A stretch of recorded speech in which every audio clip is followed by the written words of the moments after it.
तो दोस्तों स्वागत है आज की क्लास में। और जो आज है वो कल जो मैंने नंबर सिस्टम पढ़ाया था तो उसी में हम आगे बात करेंगे। और मैंने कल जो क्लास छोड़ी थी वो थी भाज्यता के नियम पे आधारित। तो मैं जो आज जो बताऊंगा वो भाज्यता के नियम पूरे क्रम से बताऊंगा। और कल मैंने कुछ भाज्यता के नियम बताए थे, जैसे दो से भाग जाने वाली संख्या, विभाज्य होने वाली संख्या, चार से विभाज्य होने वाली संख्या और आठ से भाज्य होने वाली संख्या। इसी क्रम में फिर आज अगर मैं बात करूं तो भाज्यता पे, भाज्यता का नियम। भाज्यता का नियम मैंने जो कल बात की थी, देखो अगर मैं एक की बात करूं, एक से भाग जाने वाली संख्या, एक से भाज्य, तो एक से जो विभाज्य होने वाली संख्या जितने भी हैं वो सभी संख्याएं क्या है, सभी संख्या। तो सभी संख्या में क्या है कि वो एक से भाग जाएगा। और एक का भाग किसी भी संख्या में देंगे तो वही संख्या आएगी जिस संख्या में हम भाग देते हैं। एग्जाम्पल, हमने एक का भाग दिया 5 में तो वो 5 बार ही जाएगा। अगर हम एक का भाग 0 में भी देंगे तो 0 बार ही जाएगा। तो इसी प्रकार अगर हम देखेंगे एक से भाग में जाने वाली संख्या सभी संख्याएं हैं। इसके अलावा मैंने बताया था दो का नियम। किसका नियम? दो का नियम। तो दो का नियम बताया था कि जिन संख्या का अंतिम पद, किसी भी संख्या का जो अंतिम पद होता है, अगर उस अंतिम पद में अगर दो का भाग जा रहा है, जो अंतिम पद है वो दो से भाज्य है, दो से विभाजित है यानी दो से उसमें भाग जाए तो उस पूरी संख्या में भी दो से भाग चला जाएगा। और मैंने ये भी बताया था अगर उसका अंतिम पद में जिसका कोई भी संख्या है, एग्जाम्पल में 2 से ले लो, अगर अंतिम पद में जो अंतिम पद है उसमें अगर 0 है, क्या है, अंतिम पद अगर 0 है तो उस संख्या में भी पूरा 2 से भाग चला जाएगा। इसी क्रम में मैं अगर आगे बात करूं तो आगे देखेंगे 2 के बाद 3 का नियम। किसका नियम? 3 का। मैंने कल 2 का बताया था, अभी 4 का। क्रम से देख लेंगे तो थोड़ा आसानी होगी। 4 का, फिर 8 का, फिर उसी क्रम में 3 का, फिर 9 का भी बता दूंगा। अगर मैं 4 का की बात करूं तो कल मैंने बताया था कि किसी भी संख्या का अंतिम 2 पद क्या हो, अंतिम 2 पद में अगर 4 का भाग जा रहा है, पूरा कट जा रहा है, तो उस संख्या में भी 4 का भाग चला जाएगा। तो उस पूरी संख्या में 4 का भाग जाएगा। या फिर अंतिम 2 पद में क्या हो, 0 हो, अंतिम 2 पद क्या हो, 0 हो, तो उस संख्या में भी 4 का भाग चला जाएगा। इसी क्रम में अगर मैं बात करूं 8 के नियम की, किसकी बात करूं मैं? 8 के नियम की। तो 8 के नियम मैंने बोला था कि अगर अंतिम पद में किसी भी संख्या के अंतिम 3 पदों में, अंतिम 3 पदों, ये कोई संख्या है तो अगर अंतिम 3 पद ले लूं, क्या ले लूं? अंतिम 3 पद। एग्जाम्पल में यहाँ 8 ही ले लो, क्योंकि 0 वाला जो रूल है मैं बताऊंगा। और वैसे भी अंतिम के 3 पद अगर कट रहे हैं, 40 भी होगा तो उसमें भी जाएगा, क्योंकि 8 और 108 बार, अभी 105 बार जाएगा, अभी 106 बार चला जाएगा। तो 106 बार जा रहा है पूरा 8 से अगर हम काटेंगे तो ये पूरा 106 बार चला जाएगा। तो इस जो अंतिम की जो 3 संख्या में अगर 8 का भाग जाएगा तो उस पूरी संख्या में भी 8 का भाग चला जाएगा। या फिर अंतिम की संख्या में कितना 3 0 हो तो उस संख्या में भी पूरा भाग चला जाएगा। एक दो एक कितना भी हो, लेकिन लास्ट में सिर्फ हमको क्या चाहिए, 3 0, तो उस संख्या में पूरा 8 का भाग चला जाएगा। मैंने कल यहाँ तक आपको बताया था। और जो मुझे आज जो बतानी है वो बतानी है 3 का नियम, 4 का नियम, फिर 6 का नियम, 7 का नियम, और आगे 8 9 ऐसे क्रम से चलना है। तो 8 बता दिया, अब इसकी बात करना 3 से विभाज्य, 3 से विभाज्य और 9 से भी विभाज्य। तो दोनों एक साथ समझेंगे क्योंकि दोनों में थोड़ा बेसिक, थोड़ा हल्का सा ही अंतर है। तो 3 का नियम ये कहता है अगर कोई संख्या लिखी है, क्या लिखी है, अगर कोई संख्या लिखी है, ठीक है, और उस संख्या का क्या किया जाए, योग किया जाए। क्या किया जाए? योग किया जाए। अंकों का योग करना है। 3 12 16 17 18 6 30, सॉरी 18 6 24, कितना हो गया? 24, 18 6 24। तो इसमें 3 से भाग जा रहा है, पूरा जा रहा है, तो इस संख्या पूरी संख्या में क्या हो जाएगा, 3 से भाग चला जाएगा। और अगर 9 का नियम, ये कहता है कि अगर कोई संख्या है, क्या है, कोई संख्या है, अगर उनका योग किया जाए, क्या किया, दो 3 वाले में योग करने में जो संख्या प्राप्त होगी उसमें 3 से भाग देंगे और पूरा पूरा कट जाए तो उस संख्या में पूरा वो संख्या किससे से कट जाएगी, 3 से कट जाएगी। और अगर 9 का ये कहता है किसी संख्या का योग किया जाए, क्या किया जाए, योग, जैसे 12 6 18 और 9 21, और यहाँ पे एक 9 और ले लीजिए, तो 21 9 21 9 30 हो जाएगा। फिर रुकिए, 9 18 27, हाँ ज्यादा नहीं, इतने में ही हो जाएगा, क्योंकि 9 12 18 और 18 और 8 26 और 1 27, तो इसका योग कितना आ गया, 27 आ गया। किसी भी संख्या का योग निकालेंगे और वो 9 से क्या हो, विभाज्य हो, ये पूरा 9 से कट रहा है तो इस संख्या में भी 9 से पूरा पूरा भाग चला जाएगा। तो मैंने बताया कि अगर 3 से भाग जाने वाली संख्या में योग करने पर 3 से कटेगा तो वो उस पूरी संख्या में 3 से भाग चला जाएगा। और 9 का बताया अगर किसी भी संख्या को योग किया जाए और 9 से पूरा पूरा कट जाए तो वह पूरी संख्या भी 9 से पूरा पूरा कट जाएगी। इसी क्रम में अगर मैं आगे देखूं कि 6 का, किसका, 6 के नियम की बात करूं कि 6 के नियम को हम कैसे पता करेंगे कि उस संख्या में 6 का भाग जाता है कि नहीं। तो अगर 6 का मैं अगर खोलूं तो 2 गुणा 3, तो कोई भी संख्या है, मान लो ये ले लो, और ये एक संख्या है, ठीक, 2 3 1 4 2। तो मैंने कहा कि 6 का हमें बताने संख्या में 6 का भाग जाता है कि नहीं। अगर मैंने कहा 2 और 3 यानी 2 का नियम लग जाए और 3 का नियम लग जाए, जिसका पहला पद में कितना है, 2 है, तो इसके हिसाब से कि 2 का नियम तो लग गया। अब 3 का नियम देखो, 5 6 6 4 10 2 12, और 12 में 3 का भाग जाता है, तो इसका मतलब 3 का भी नियम लग गया। जब 2 और 3 का जब नियम लग जाए किसी भी संख्या में तो वह उस संख्या में पूरा पूरा 6 का भाग चला जाएगा। तो आप 6 का भाग देख सकते हैं कि ये पूरा पूरा कट जाएगा।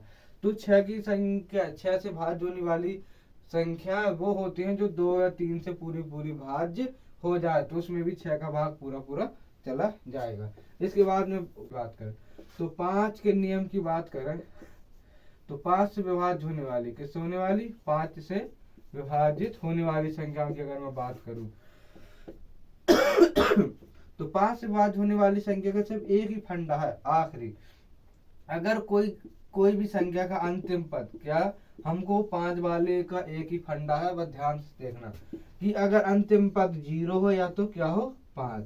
अगर किसी भी संख्या कितनी भी बड़ी हो और उसका अंतिम पद हमको 0 मिल जाए तो 5 से पूरा पूरा भाग जाएगा, या 0 न मिल के 5 मिल जाए तो भी 5 से पूरा पूरा भाग चला जाएगा। तो 5 का तो फॉर्मूला इजी है। इसके बाद हम बात करेंगे 7 के फॉर्मूला की, किसके, 7 के फॉर्मूला की।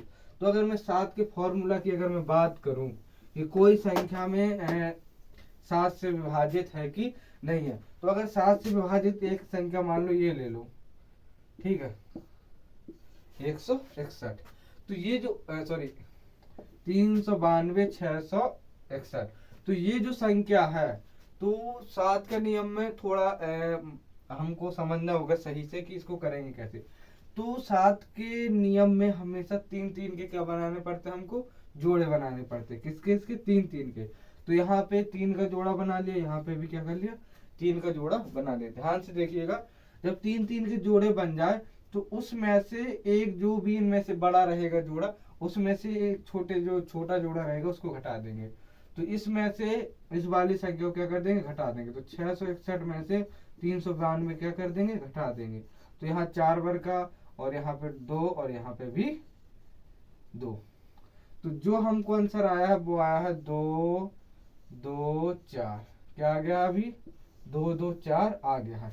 तो अब जो यहाँ पे हमको देखना है, तो अब इसके जो पीछे वाली संख्या उसका 2 गुना कर देना, क्या कर देना, 2 गुना, कितना आ गया, 8। संख्या कितनी थी, 22, 224 है तो 4 का गुणा 8 कर दिया जो घटाने पर, और जो भी संख्या दी हुई है उसमें से जो पहली जो इकाई अंक का 2 गुना किया उस क्या कर देना, घटा देना। तो कितना वर्ग, 14 वर्ग है, कितना वर्ग, 14 बार का। अब जो संख्या बरकती है, अगर उसमें 7 का भाग पूरा पूरा जाता है तो इस पूरी संख्या में भी 7 का भाग चला जाएगा। एग्जाम्पल के लिए कोई मैं अभी आपको, और ये तो आपने देखा कि कोई भी संख्या है उसको क्या करना है कि उसमें से जो भी छोटी संख्या उसको क्या कर देना, घटा देना। जब घटाएंगे तो जो संख्या रहेगी उसका इकाई का पद को दुगना करके, इकाई के पद को दुगना करके, और जो आगे के जितने भी अंक है उसमें से क्या कर देते, घटा देते हैं। जो भी घटाने के बाद बचेगा तो उसमें क्या कर देंगे, 7 का भाग देंगे। अगर 7 का भाग पूरा पूरा चला जाएगा तो उस संख्या में भी 7 का भाग पूरा पूरा चला जाएगा। तो आप कहेंगे कि इतना बड़ा पूरा मेथड अपनाएंगे, इससे पहले तो 7 का भाग दे लेंगे। तो इसलिए बहुत सारी बड़ी बड़ी संख्याएं आती हैं कभी कभी कि 7 से भाग होने वाली हैं कि नहीं, तो वहां पे हमको ये चीज का ध्यान देना पड़ता है। एग्जाम्पल के लिए अभी और देख लें, जैसे एक हल्का सा सबसे इसी का क्यूब ले लेते हैं, 343 यही होता है। अगर इसके 3 का जोड़ा बना, इसके साथ कोई तो है नहीं, तो हम मान लिया इसको में से इसको घटा लेते, क्या कर लेते हैं, घटा लेते। फिर यहाँ पे क्या कर देना, 2 गुना कर देना। क्या कर देना, 2 गुना, तो कितना आ गया 6। तो 34 में से क्या कर देना, 6 घटा देना। तो यहाँ पे जो बल्कि हमारी संख्या है 4 4 8 और 28, और 28 में अब क्या कर देना, हमको भाग दे देना। कितना, पूरा पूरा चला गया। तब ये पूरा पूरा भाग जा रहा है तो इस संख्या में भी पूरा पूरा भाग जाएगा। तो इस चीज को आप देना है। ये बहुत ही अच्छी ट्रिक है कि हम बहुत कम टाइम में ध्यान दे लेंगे कि उसमें देखो बहुत सी ऐसी चीजें आती है कि हमको ध्यान देना पड़ता है कि इसमें 7 का भाग जा रहा है कि नहीं जा रहा है। और नंबर सिस्टम में ये सबसे महत्वपूर्ण होता है कि 7 का नियम, 11 का नियम अक्सर आता रहता है कि 7 से भाग होने वाली संख्या 11 से भाग होने वाली संख्या है या नहीं, पता करना पड़ता है। तो मैंने हमेशा आपको ये बताया है कि हम इस वाले ट्रिक को हमेशा याद करना, कोई भी संख्या रहे अगर 3 से ज्यादा पद है, देखो 3 पद है तो कोई दिक्कत नहीं, 3 से ज्यादा पद है तो 3 पद लेके उसमें से क्या करते हैं ना, आगे वाले पद को जो भी कम है या ज्यादा है तो घटा लेना। जो भी घटाने के बाद आए तो उसके पहले पद को दुगना करके, और जो संख्या जो आगे बढ़ गई उसमें से क्या कर देना, घटा देना। जब घटाने के बाद जो संख्या हमारी प्राप्त होगी उसमें देखेंगे अगर 7 का भाग जा रहा है तो उस पूरी संख्या में भी 7 का भाग चला जाएगा। तो ये अभी आपको मैंने जो बताया है कि 7 के नियम कि आपको कैसा समझ में आया है तो देखिए, नहीं तो आगे देखेंगे अगले रूल, और कोशिश है कि ये रूल आपको समझ में आ गया होगा। अब देखेंगे 7 के बाद जो 10 का है, क्योंकि मैंने 6 7 8 तो ये बता दिए। 10 का है तो 10 का एक ही रूल है कि कोई भी संख्या में 0 लगा हो तो वो 10 से कटेगी, इसके अलावा कोई 10 का रूल है नहीं।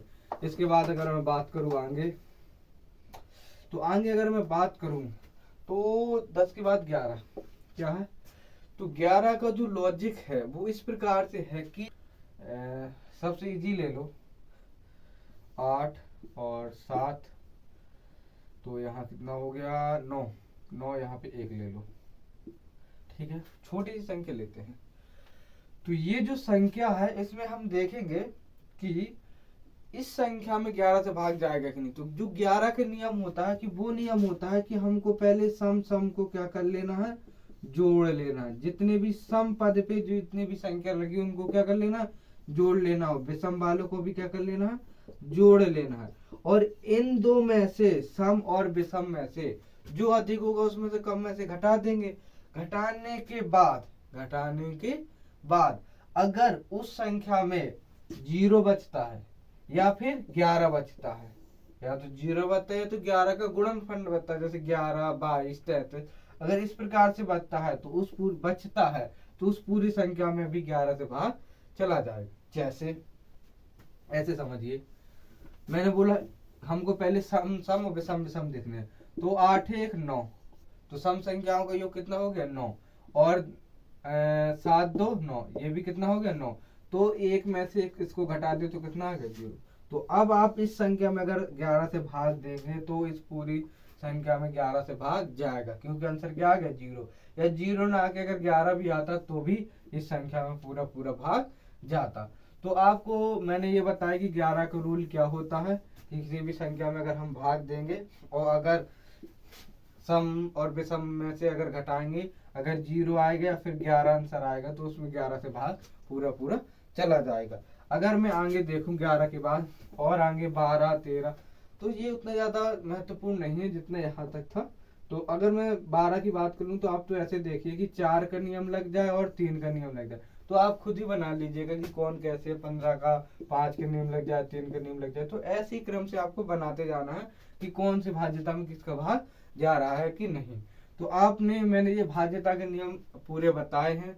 अब मैं आगे जो इसके जो महत्वपूर्ण टॉपिक है मैं उसकी चर्चा करूंगा कि जो भाज्यता में जो काफी काफी CHSL में और CGL में एक बहुत बेसिक तरीके से पूछ देते हैं कि किस प्रकार से आते, क्योंकि देखो उनको रहता है कि कम टाइम रहता है CGL में और क्वेश्चन ज्यादा रहते हैं, तो वो सोचते हैं कि थोड़ा माइंड देखा जाए कि कैसे चलता है बच्चों का। तो इसी प्रकार से और भी कुछ महत्वपूर्ण रूल है उसके इसी के भाज्यता के नियम पे, तो उस पर ध्यान देंगे। तो एक जो पहला महत्वपूर्ण रूल है, महत्वपूर्ण समझिए, महत्वपूर्ण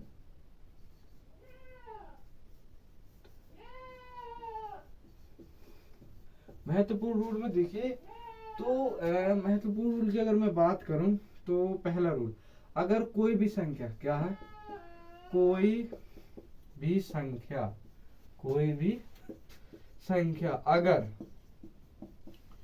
कोई भी संख्या अगर 6 बार आए, 6 बार आए, 6 बार आए, एग्जाम्पल में 1 1 1 1 1 1, कितने बार, 6 बार हो गया। 2 2 2 2 6 बार, 2 2 2 2 2 6 बार। इसके अलावा मान लो 7 7 7, जितना भी हो, लेकिन होनी कितनी चाहिए अंक, उसमें 6 अंक होने चाहिए, यानी रिपीटेड 6 बार अंक होने चाहिए। अगर रिपीटेड 6 अंकों में रिपीटेड है तो उसमें कौन कौन संख्या से भाग जा सकते हैं वो आप देखेंगे। तो उसमें कोई भी संख्या है अगर वो 6 बार रिपीटेड है तो उसमें 3 का, 7 का, 11 का, 13, 37 और 1001 से भाग जाएगा। तो अगर कोई भी संख्या 6 बार रिपीटेड है, जैसे एग्जाम्पल में हमने ले लिया 5 5 5 5 बार, ठीक है। तो अगर मैं 3 के रूल की बात करूं, किसकी रूल की बात करूं, 3 के, तो 3 का रूल क्या था कि सभी संख्याओं का योग, तो 6 पंचे 30, तो ये 6 दे रहा है तो 30 हो गया योग, तो ये 3 से कट जाए तो ये 3 से पूरा पूरा जाएगी। मैंने फिर बताया था कि इन संख्याओं का कर लेना, घटा लेना, तो क्या वर्गेगा, 0। तो जब 0 आ गया तो इसका मतलब 7 से पूरा पूरा भाग जाएगा, क्योंकि 7 में 0 भाग जाएंगे, 0 भाग जाएगा, ये भी क्या हो गया, 7 से पूरा पूरा कट जाएगा। इसके बाद अगर मैं बात करूं 11 की, तो मैंने क्या कहा था, अगर सम पदों को जोड़ देंगे और विषम पदों को घटा देंगे तो ऑलरेडी 0 ही आएगा। तो 11 से हो गया, 13 से भी आप भाग देंगे कट जाएगा, 67 से भाग देंगे और 1001 से भाग देंगे तो ये पूरी पूरी संख्या कट जाएगी। इसी क्रम में अगर मैं आगे बात करूं कि और कौन कौन सी रूल हो सकता है, तो आगे रूल नंबर दूसरा दे देंगे।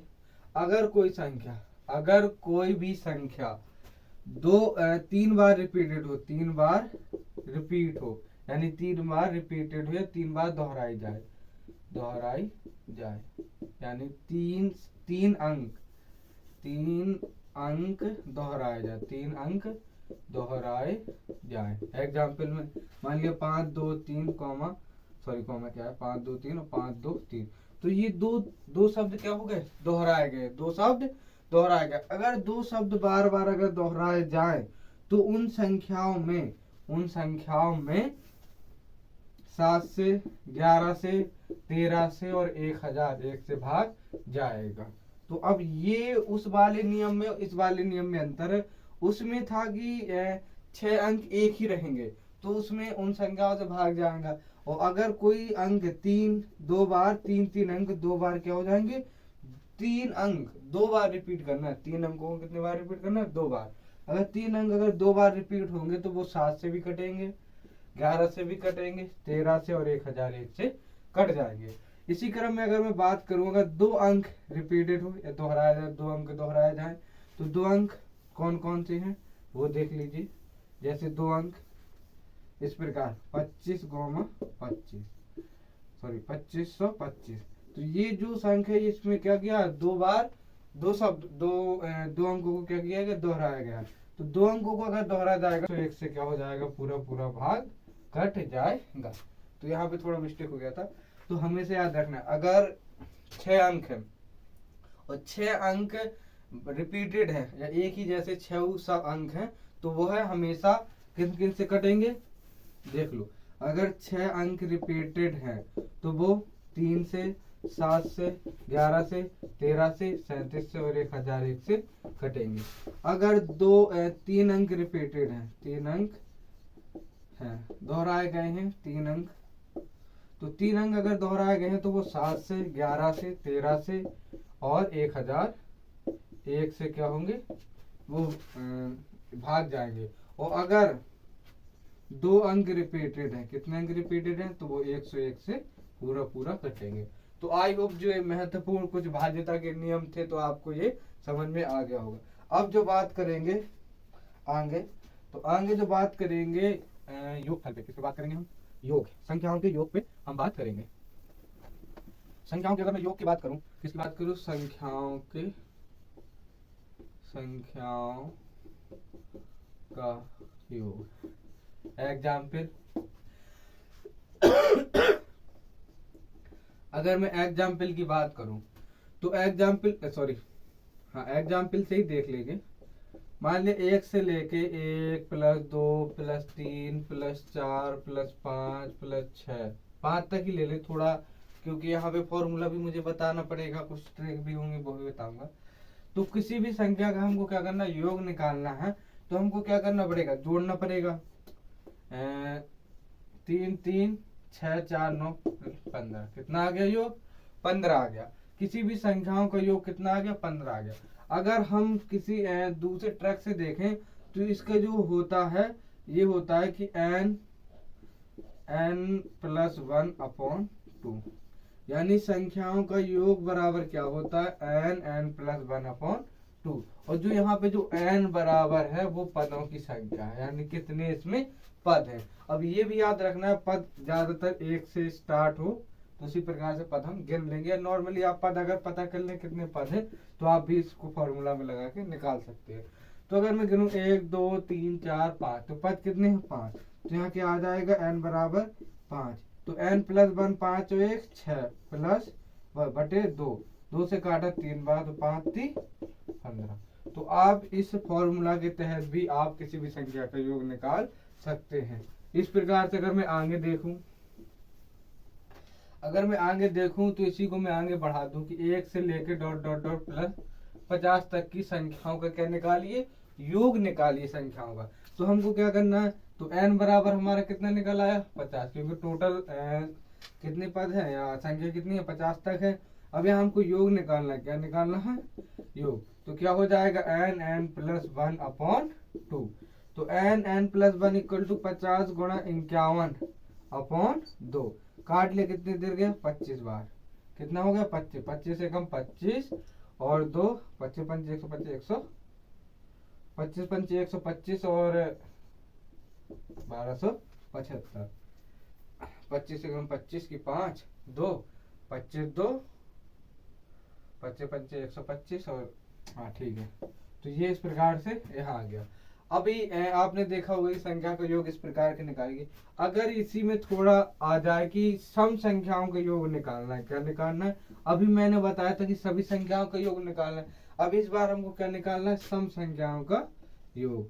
अगर हमको सम संख्याओं का क्या निकालना है, योग निकालना है, तो हमें ध्यान देना है इस प्रकार से कि किसी भी संख्या का अगर सम संख्या का योग निकालना है तो n, उसका जो फॉर्मूला होता है n+1। अब इससे पहले हम छोटे से ट्रैक के द्वारा छोटे से क्वेश्चन से लेंगे, छोटा हल्का सा एग्जाम्पल। जैसे ये लिखा है 1 2 + 3 + 4, इतना ही ले लो, 4 तक ही ले लो, ठीक। तो अगर इसकी सम संख्या कितनी है, 6 और 1 6 4 4 2 6, तो इसकी सम संख्याओं का योग कितना आ गया, 4 आ गया। अगर हम इसको फॉर्मूला, जो मैंने अभी ये सम संख्याओं का योग का जो फॉर्मूला लिखा है, अगर हम फॉर्मूला में रखेंगे, किस में रखेंगे, फॉर्मूला में, सम का योग, और सम का योग का अगर मैं फॉर्मूला रखूं तो n+1 होता है। यहाँ पे बताए कि अब देखो यहाँ पे n क्या होती है, संख्या होती है। अब संख्या किसकी बतानी, हमको सम संख्या बताएं, तो इनमें सम संख्या कितनी है, 1 2, तो n बराबर हमारा कितना निकल आया, 2 निकल आया। कितना निकल आया, 2। तो n बराबर 2 और 2 1 3, तो 3 दूनी 6। तो यहाँ पे भी कितना आ गया था, 6, और यहाँ पे भी कितना आ गया, 6। इसी क्रम में अगर मैं 1 से 50 तक की संख्याओं के योग के बारे में बात करूँ, 1 से 50 तक की संख्या। अब आप कहेंगे कि हमें अब इसमें हम कैसे पता करेंगे कितना योग है। तो किसी भी संख्या का n निकालने के लिए, संख्या की पदों की संख्या निकालने के लिए हमेशा होता है ऐसे निकालना है। n पद कैसे निकाले, तो होता है अंतिम पद माइनस प्रथम पद। अब यहाँ जो प्रथम पद है, तो आप अब प्रथम पद को इसका प्रथम पद एक मत समझ लेना, क्योंकि उसमें सम का निकालना है हमको। जो n किसका निकालना है, सम का। तो यहाँ सम संख्या क्या हो जाएगी, 2 4 फिर 6 डॉट डॉट डॉट कहाँ तक 50, क्योंकि 50 भी क्या है, एक सम संख्या है। तो जो फॉर्मूला होता है वो होता है कि प्रथम पद माइनस अंतिम पद अपॉन सर्वांतर। क्या होता है, सर्वांतर। और सर्वांतर की बात करूं तो सर्वांतर होता है अंतर प्लस 1। तो ये हो जाएगा किसी भी संख्या का अंतिम पद निकालने के लिए। कोई भी संख्या हो, कितना भी डिफरेंट हो, अगर उसका अंतिम पद या अंतिम पद क्या है कि उसका जो टोटल पद हमको निकालनी, कितनी संख्या है वो, तो वो संख्या इसी प्रकार निकालनी। एग्जाम्पल अगर मैं इसी में कह देता कि 3 से भाग होने वाली, 7 से भाग जाने वाली कुल कितनी संख्या है, तो आप ऐसे निकालते। सर्वांतर 7 कर देते, क्योंकि 7 से भाग जाएगा तो अगली संख्या 7 के बाद होगी, तो 7 नीचे करके अंतिम और आखिरी पद आप निकाल सकते। तो टोटल संख्या निकल आती है, क्योंकि इससे भी क्वेश्चन आते मैं आगे क्रम से बताऊंगा। तो मुझे इसका क्या निकालना है, n पद निकालना है। तो n टोटल पद कितने हैं, तो n अंतिम पद क्या है इसका 50, और जो प्रथम पद क्या है 2, सम पूछा है तो 2 अपॉन सर्वांतर कितने का, 2 का, क्योंकि 2 से 4 में जाने के लिए हमको 2 चाहिए, क्योंकि प्लस 4 यहाँ से कितना चाहिए हमको 2 चाहिए। 2 प्लस 1, 50 में से 2 गया 48 या 48, और 48 का अगर 48 में 2 का भाग देंगे तो कितना आ जाएगा 24, और 24 प्लस 1 इक्वल टू 25। तो कितना आंसर आ गया, 25 आंसर आ गया। तो n बराबर कितना निकल आया, 25 निकल आया। तो यहाँ जो हमको n बराबर निकला है वो 25। यह आपको ऐसे जैसे अगर एक क्रम से दिया गया तो आपको ये सब करना नहीं, सीधे क्या करना कि कोई भी संख्या का अगर कोई क्रम से लिखा है 1 2 3 क्रम से कोई अंतिम पद कोई संख्या दे दी, उनका क्या निकालना है, सम निकालना है तो विषम निकालना। तो सीधी सी बात, अगर सम या विषम निकाले तो उसका आधा कर देना। क्या कर देना, आधा कर देना है। अगर सम पूछे तो इसका कितना 50 है, तो 50 का आधा कितना हो जाएगा 25। तो n बराबर कितना निकल आया 25। जब हमको n निकल आया तो मैंने बोला था सम संख्याओं का योग, और योग का क्या सूत्र बताया था कि n प्लस 1। तो यहाँ पे n कितना 25, 25 गुणा 26, तो 25 छक्का 150, 15 और 50 और 150 65, तो कितना आ जाएगा 650। तो आप इसी प्रकार आगे से देखेंगे तो इसका योग 650 आ गया। अगर इसी में अगर मैं पूछ देता, आप सम वाले का लिख सकते हैं कि सम का योग निकालने के लिए हम ऐसे, अगर इसी में पूछ देते विषम का योग, किसका पूछ देते, विषम का योग, तो विषम संख्या का अगर योग की बात करूं, किसकी बात करूं, विषम संख्याओं का योग। अगर देखो 1 से 50 तक पूछा हो, किसका पूछा, विषम संख्या, तो भी उसका n कितना निकलेगा 25 ही निकलेगा, क्योंकि n बराबर भी हम 1 लेंगे, वहां पे कितना ले लेंगे 49, 49 है 50 और 50 का आधा 50 और 49 में से 1 गया, सॉरी यहाँ पे 49 में से घटाना, क्योंकि अंतिम पद में से प्रथम पद, तो कितना बढ़ गया 48, 48 में 2 का भाग देंगे तो 24 और 1 25। तो n बराबर भी कितना निकलेगा 25। और जब n बराबर 25 निकलेगा तो विषम संख्या का योग का जो फॉर्मूला होता है वो होता है n का स्क्वायर। क्या होता है n स्क्वायर। तो कितना निकला 25, और 25 का स्क्वायर कितना हो जाएगा 625। तो विषम संख्याओं का जब हम योग निकालेंगे तो कितना निकलेगा 625। अब आप कहोगे कि इसको ये फॉर्मूला कैसे निकला, तो इस प्रकार से देखेंगे कि हम छोटा सा फॉर्मूला लेंगे, क्या लेंगे, छोटी सा बहुत छोटा सा एग्जाम्पल लेंगे।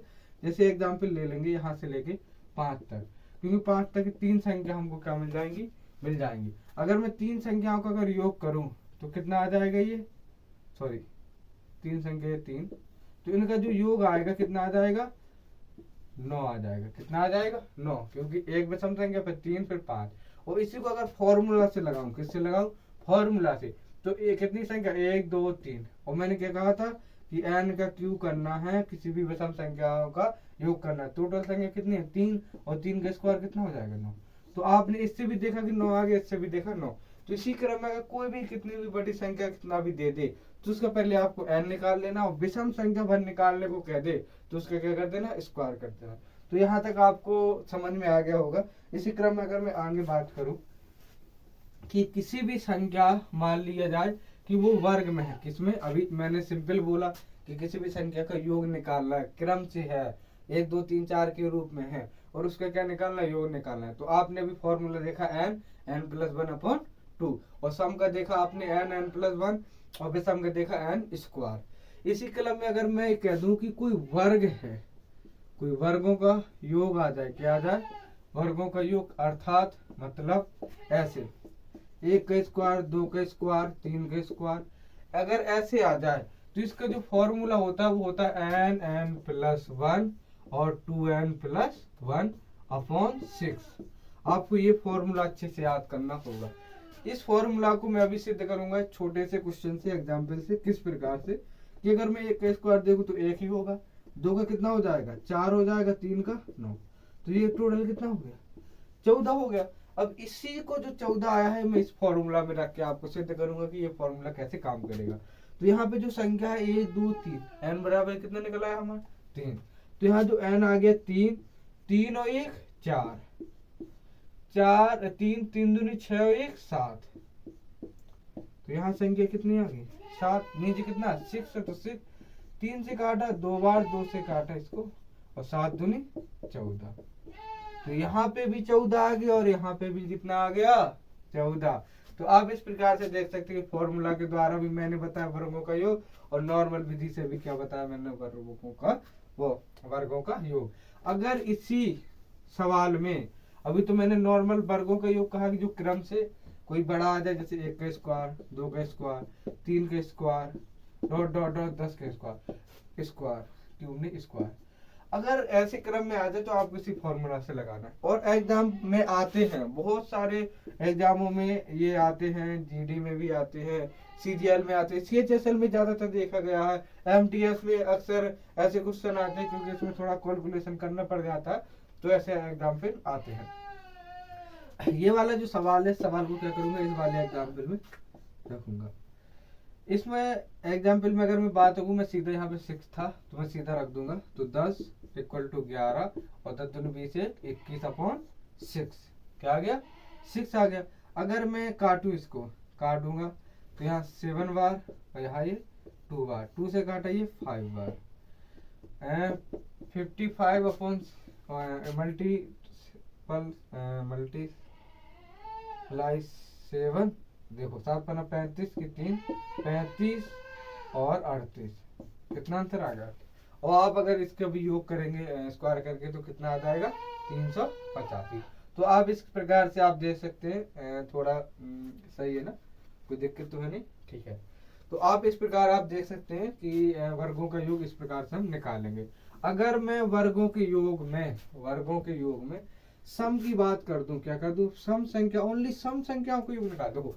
हर जो भी एग्जाम्पल है, तो एग्जाम पे तो कुछ ना कुछ पूछते ही रहते हैं कि सम का योग बताइए, विषम का योग बताइए, तो इसी प्रकार सम का भी कह देगा, और किसका कह देगा, विषम का योग बताइए। या तो वो सम का पूछ दे, या तो किसका पूछ दे, विषम का। अब इन दोनों का सिर्फ एक ही फॉर्मूला होना है। यहाँ पे अब देखो थोड़ा राहत है कि अगर सम का पूछ दे, विषम का, उनके वर्गों का पूछ दे, जैसे 1 प्लस 1 का स्क्वायर, 2 का स्क्वायर, प्लस 3 का स्क्वायर, प्लस 4 का स्क्वायर। ये छोटा सा एग्जाम्पल के द्वारा समझाऊंगा मैं। अगर पूछ दे सम विषम का, तो इनका जो योग होता है, योग जो होता है वो होता है n+1 और n+2/6। इसमें थोड़ा इतना है, इसमें 2n+1 होता है, इसमें n+2 होता है। तो इसी वाले में मैं सम का भी योग निकालूंगा और विषम का भी योग निकालूंगा। अगर 1 से लेके 4 तक संख्या में, क्या है, 1 से लेके 4 तक संख्या में देखेंगे, अगर मुझे सम का निकालना है तो सम संख्या कितनी है, 2 है। और अगर मैं इन दोनों का नॉर्मली निकालूं, पहले नॉर्मल विधि से निकालूंगा। नॉर्मल विधि से अगर मैं निकालूं तो आप ऐसे देखें कि नॉर्मल का देखें तो कितना, सम वाले का निकाल लेते हैं, 2 दूनी 4, 4 चौको 16, कितना आ गया 20 आ गया। और यही सम का योग, तो मैंने अभी क्या निकला इसका 20 निकला, हमने जो सम संख्याओं का योग निकाला 20। अब इसी जो संख्या है इसका क्या करेंगे हम यहाँ पे निकालेंगे सम संख्याओं का योग। तो यहाँ पे सम संख्याओं का योग निकालने के लिए यहाँ पूरा पद लेना पड़ेगा, 1 2 3 4, कितना n बराबर 4। तो हम जब n बराबर 4 हो गए, 4 4 1 5 1 6/6, तो 6 से भाग देंगे कितना आ गया 20 आ गया। यहाँ पे कितना n आ जाएगा 4n आएगा, क्योंकि वहां पे 4n आएगा। तो यहाँ पे हमने देखा कि n बराबर कितना आया हमारा 4। अगर इसी संख्या के अगर मैं विषम का निकालू, किसका निकालू विषम का, तो विषम कितना 1, यहाँ पे कितना 3, तो 1 3 कितना हो जाएगा 1 का स्क्वायर 1 ही रहेगा, और ये 9 9 1 10। इसी क्रम में अगर मैं पद देखूं कितना हो जाएगा 1 2 3, तो 3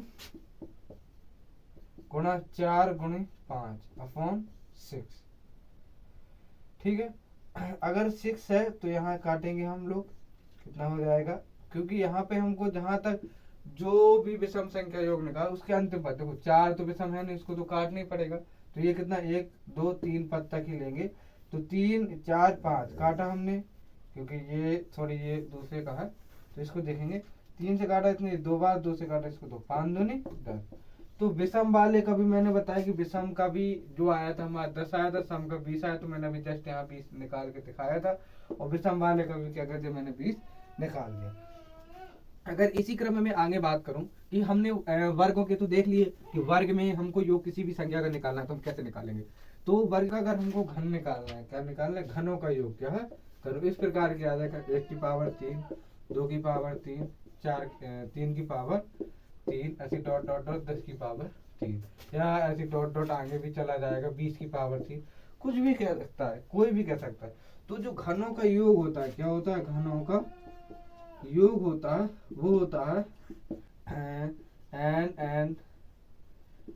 n प्लस 1/2 का होल स्क्वायर। अब यहाँ 20 है तो 20 गुणा 21/2 का होल स्क्वायर। अब ये जो होल स्क्वायर आ गया तो इसमें काटा ये कितना 10, तो यहाँ आ जाएगा 210 का होल स्क्वायर, और 210 का होल स्क्वायर कितना होता है 21 इक्वल टू 21 कितना हो जाएगा 441, और ये 2 जीरो प्लस में हो जाएंगे। तो ये जो घनों का फॉर्मूला है जो n प्लस 1/2 का होल स्क्वायर, इसका पूरा होल स्क्वायर करना है। तो ये जो फॉर्मूला है वो घनों के योग का फॉर्मूला है। तो घनों के योग का फॉर्मूला बताया मैंने, वर्गों के योग का फॉर्मूला बताया, और नॉर्मल जो संख्या होती है उनका भी का मैंने फॉर्मूला बताया। इसी क्रम में अगर मैं आगे बात करूं, क्या करूं मैं आगे बात, तो मैं बताऊं अब जो आगे जो टॉपिक है या अगला जो टाइप है वो है कि किसी भी संख्या का क्या निकालेंगे हम, भाजकों की संख्या निकालेंगे। क्या निकालेंगे, भाजकों की संख्या। अब भाजकों की संख्या कैसे निकालेंगे इसके बारे में थोड़ा देखेंगे। तो किसी भी संख्या, जैसे हमने ये 12 है तो इसमें कितने भाजकों ने अपना योगदान दिया है तो उसके बारे में करेंगे। तो भाजक में 1 से तो भाग जाएगा ही, इसके साथ 2 से भाग जाएगा, 3 से भाग जाएगा, 4 से भाग जाएगा, 6 से भाग जाएगा, और 12 से भाग जाएगा। तो एग्जाम्पल में आ जाता है कि 12 से भाग, या 12 में भाजकों की संख्या, 12 में भाजकों की संख्या बताइए। तो भाजक में कितनी भाजकों की संख्या है वो बताना। तो 1 2 3 4 5 6, तो कितनी संख्या है टोटल 6 संख्या है। कितनी संख्या है 6। अब बहुत कोई बड़े बड़े आ जाएगा तो इसको कैसे निकालेंगे, इसका दूसरा मेथड देखेंगे। अगर किसी भी संख्या तो उसके क्या निकाल लेंगे हम, गुणनखंड कर लेंगे 6, फिर यहाँ 2 से दिया, फिर यहाँ 3, फिर 3। अब इसको किस प्रकार लिखेंगे, 2 की पावर 2 गुणा 3, इसी प्रकार से लिखेंगे। अब जो भी इस पे घात कितनी रहेगी 1, जो भी ये घात रहती है ये रहता है p, क्या रहता है, जो भी घात है वो कैसे डिकोड करना है हमको p से। और किसी भी संख्या का भाजकों की संख्या निकालनी, क्या निकालनी है, भाजकों की संख्या। तो भाजकों की संख्या होती है, भाजकों की संख्या बराबर होता है p, जो p होगा p प्लस 1, अगर p1 फिर P2 प्लस 1 P3 प्लस 1, जितने भी P रहेंगे आगे डॉट डॉट डॉट, जितने P रहेंगे उतने P क्या कर देना, निकाल लेना।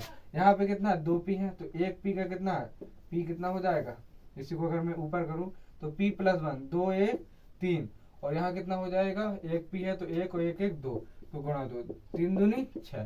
तो यहाँ पे भी 6 संख्या आई थी, यहाँ पे भी क्या आ गई, 6 संख्या की। इसी क्वेश्चन को एक दूसरे एग्जाम्पल में हम और देखेंगे।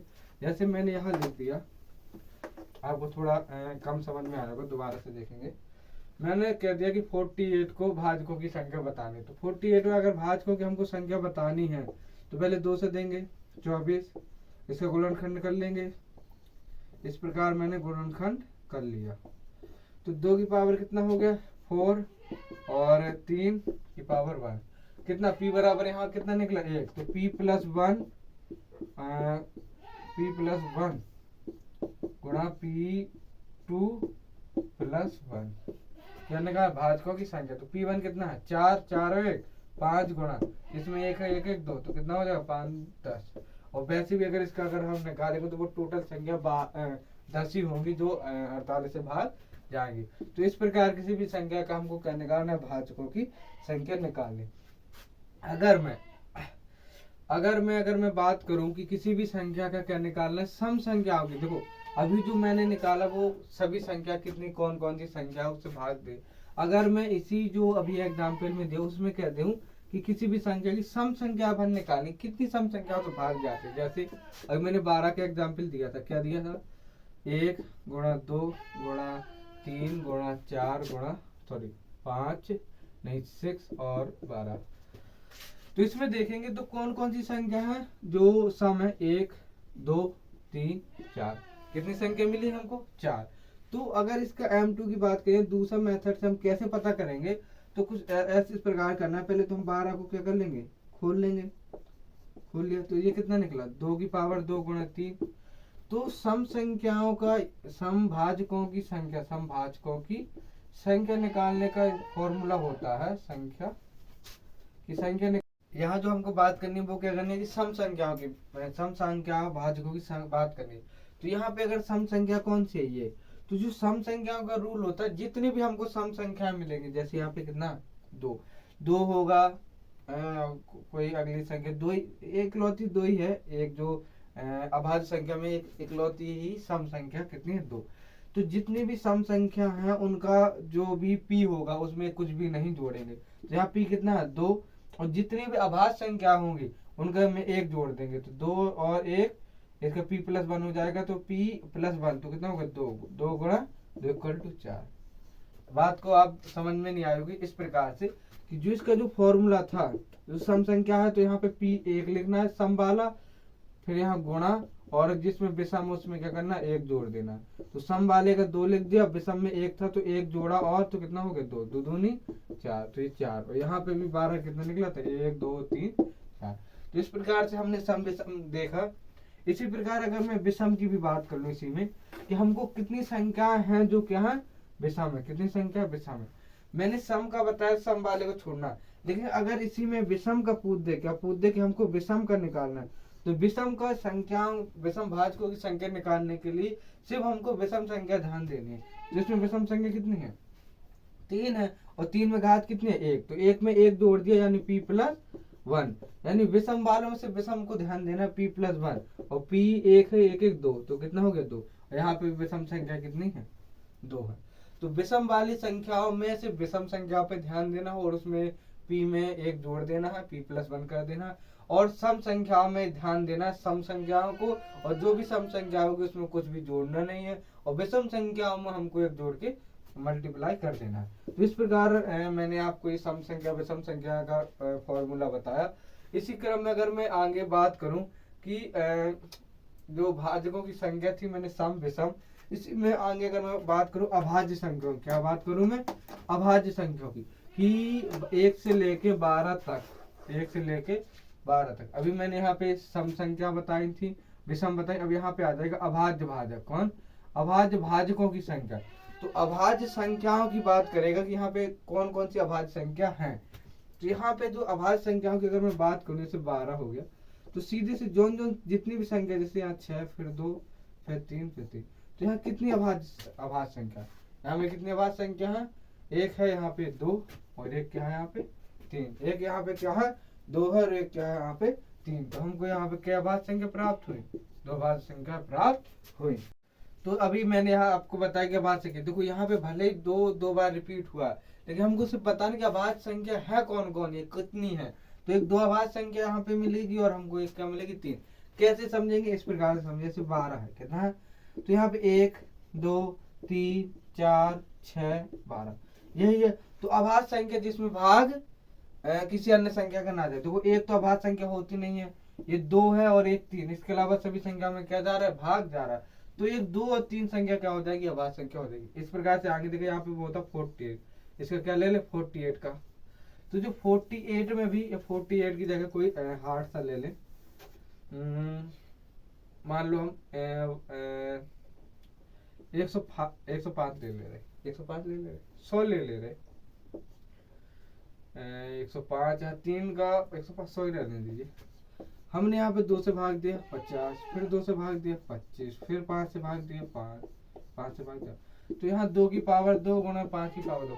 तो हमको यहाँ पे सिर्फ वो देखना है कि अभाज्य संख्या कौन कौन सी मिलती है, ये नहीं देखना है कि कितनी है। यहाँ पे 1 2 1 दिया, तो 1 2 और 1 हमको 5 बार, तो टोटल कितने पद मिले? हमको 2 पद मिले, और यही 2 पद क्या कहलाएगी? अभाज्य भाजकों की संख्या। तो हमको अगर अभाज्य भाजकों की संख्या निकालनी है कि इसमें कितने अभाज्य पद हैं, तो हमको इस प्रकार से अभाज्य पद निकालने होंगे। अगर मैं इसी क्रम में अगर मैं आगे बात करूं, तो मैं आगे देखूंगा कि आगे जो अगला जो टाइप है उस पर ध्यान। अभी ये आपको मैंने पूरा समझा दिया है, अब आगे देखेंगे अगला टाइप। जो अगला टाइप है वो है व्युत्क्रमण। जो व्युत्क्रम संख्या है, ये व्युत्क्रम संख्या में योग करके व्युत्क्रमों का योग समझेंगे। व्युत्क्रमों का उपयोग या व्युत्क्रमों आधारित प्रश्न। तो व्युत्क्रम पे आधारित प्रश्न किस प्रकार से आते हैं? तो मान लीजिए कोई दो संख्या है, उनका जो 2 संख्याएं हैं उनका जो योग है, क्या है? योग है। योग जो है वो मान लिया हमने 24 है, कितना है? 24, और उनका 24 निकल आया, और उनका जो गुणनफल है उन्हीं संख्याओं का क्या है? गुणनफल। योगफल कितना है? 140 है, कितना है? 140। 2 संख्याओं का योग कितना है? 24 है, और गुणनफल कितना है? 40 है। अगर मैं अब जो इस प्रकार क्वेश्चन आते हैं, अगर इसमें फिर आगे जो पूछेगा वो कहेगा कि इनके